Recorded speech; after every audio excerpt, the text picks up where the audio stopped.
En su haber cuenta con el abuso sexual de al menos 100 niños, él mismo lo reconoció una vez detenido, el homicidio de al menos 15 de ellos y el intento de asesinato de 2 personas más. Según su informe psiquiátrico, Albert Fish tenía una personalidad sádica y masoquista, caracterizada por una tendencia a la castración y a la autocastración, a la homosexualidad, el exhibicionismo, el voyeurismo, a la pedofilia, el fetichismo y el hiperhedonismo. Sentía gran placer practicando coprofagia, o sea, la ingesta de heces, y el canibalismo.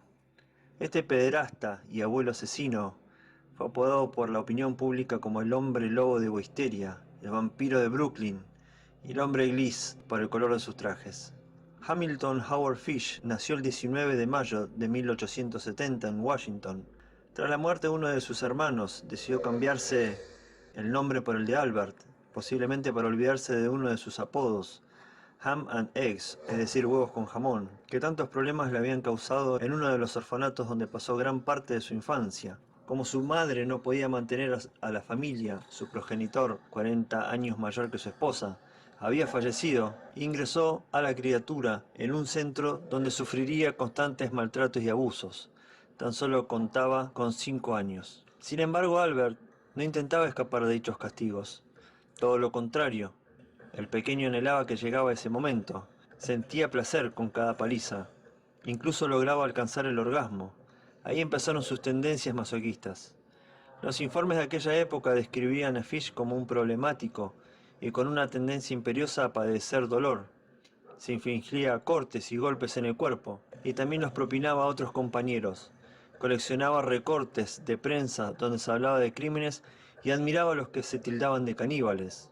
Podemos decir que se sentía identificado con el hecho de comer carne humana.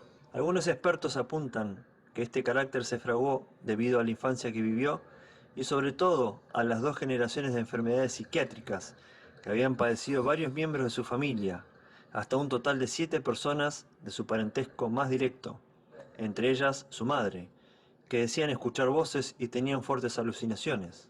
Una vez que se gradúa en la escuela, con 15 años, empieza a frecuentar baños públicos para ver a jóvenes desnudos y practicar sexo con ellos. Acaba ejerciendo la prostitución con hombres y violando a algunos de ellos durante gran parte del día. El resto del tiempo actúa como esposo y padre perfecto. Esa doble vida comienza en 1898, cuando se casa con una mujer 9 años menor que él, con la que tiene 6 hijos.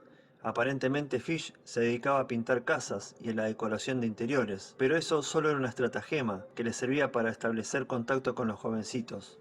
Nunca repetía en el mismo lugar, viajaba constantemente por todo el país, estuvo hasta en 22 estados, donde cometió multitud de perversiones con menores. Cuando empezaban los problemas, se marchaba, y así durante años. Aquella obsesión por el dolor le llevó a autoinfligirse castigos y mutilaciones. Se clavaba alfileres en la pelvis y en los genitales. En una radiografía hallaron casi una docena. Rebosaba su cuerpo desnudo, sobre rosales repletos de espinas, y hasta lo encontraron masturbándose en su habitación mientras se golpeaba la espalda con un palo con clavos. La sugestión que le provocaban aquellos actos le hacía nubilarse con la idea del pecado. Sufría todo tipo de alucinaciones religiosas y solo expiaba sus culpas mediante el castigo físico. Aquel dogma lo llevó al extremo afirmando en múltiples ocasiones de ser Jesucristo San Juan y que el Todopoderoso era quien le ordenaba cometer dichos sacrificios humanos. Era lógico que las autoridades decidieran ingresarla en un centro psiquiátrico. Sin embargo, y aunque fue internado 3 veces, lo dejaban salir al no demostrarse que estuviera loco. Parece ser que la personalidad psicopática de carácter sexual que sufría Fish no era suficiente para mantenerlo en un centro. Además, le arrestaron en 8 ocasiones por cometer varias estafas, robos y enviar cartas obscenas a las mujeres que se anunciaban en los periódicos para buscar pareja. Una de sus predilecciones era buscar niños negros con los que practicar sus terribles fantasías sexuales. Sin embargo, la primera víctima que desapareció fue de raza blanca. Se trataba de un niño llamado Billy Gaffney. Un día se encontraba jugando en el patio afuera del apartamento de su familia en Brooklyn, con un amigo, Billy Beaton, de 3 años. Eso fue el 11 de febrero de 1927. Ambos chicos desaparecieron, pero el amigo fue encontrado en el tejado del edificio de departamentos. Cuando se le preguntó sobre qué había pasado con Gaffney, Beaton dijo: "El cuco se lo llevó". Joseph Meehan, un conductor de tranvía de Brooklyn, vio una foto de Fish en los diarios y lo identificó como el anciano que vio el 11 de febrero de 1927, tratando de calmar a un niño sentado a su lado en el tranvía. El chico no llevaba chaqueta y lloraba por su madre y fue arrastrado por el hombre fuera del vehículo. La policía comparó e igualó la descripción del niño con la filiación de Billy. El cuerpo de Gaffney nunca fue encontrado. La madre de Billy visitó a Fish en la prisión de Sing Sing para tratar de obtener más detalles de la muerte de su hijo. Fish confesó cosas realmente aterradoras en una carta escrita a su abogado.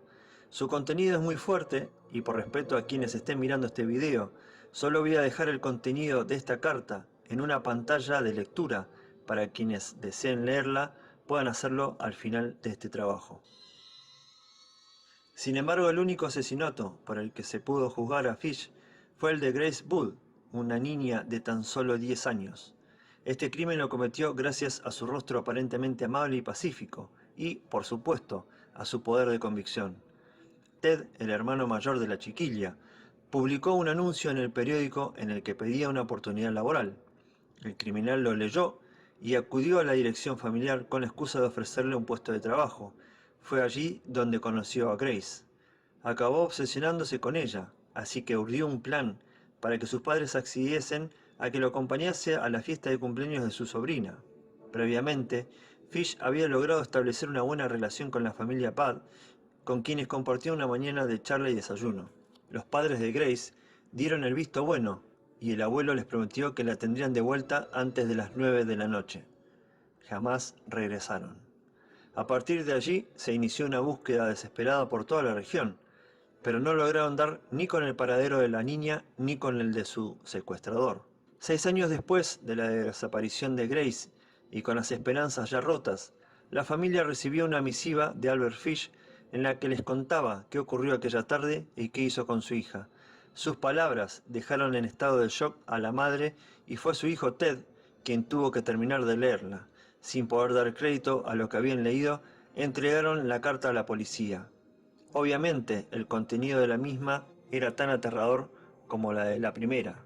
En un principio se pensó que lo que contaba la carta no era real y que esta era una obra de un sádico, pero el detective William King se percató de que había detalles que solo el secuestrador de Grace podía conocer. Una pista clave les llegó en forma de símbolo. El sobre de la carta tenía impresa una insignia hexagonal junto a las siglas de una asociación benéfica. Una vez hallado el lugar y el criminal, la policía acudió al domicilio de Albert Fish. Fue arrestado el 13 de diciembre de 1934.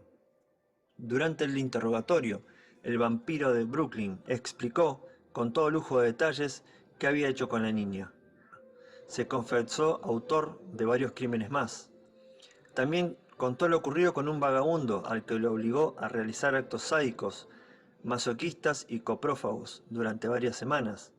Le acuchilló las nalgas para ver su sangre e intentó cortarle sus partes íntimas, pero desistió ante los gritos desesperados del joven.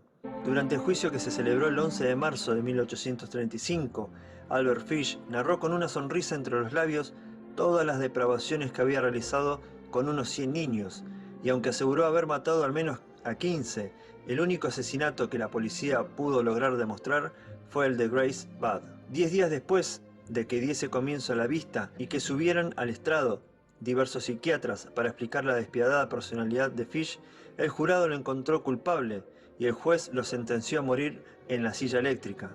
La ejecución se produjo el 16 de enero de 1936.